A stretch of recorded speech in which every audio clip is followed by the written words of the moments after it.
Welcome back to our channel, where we break down complex financial concepts into simple, actionable insights.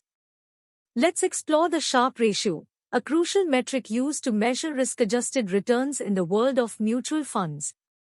The Sharpe ratio, conceived by Nobel laureate William F. Sharpe, helps assess the risk-adjusted return of an investment, particularly in evaluating mutual funds.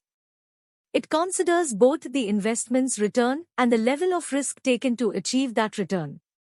To calculate it, you subtract the risk-free rate from the expected return and divide it by the standard deviation of the investment's return.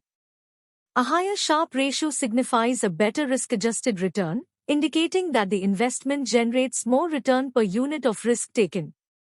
The Sharpe ratio, essential for evaluating risk-adjusted returns in mutual funds. Thanks for watching. Don't forget to hit the like button, subscribe for more financial insights, and stay tuned for our next video.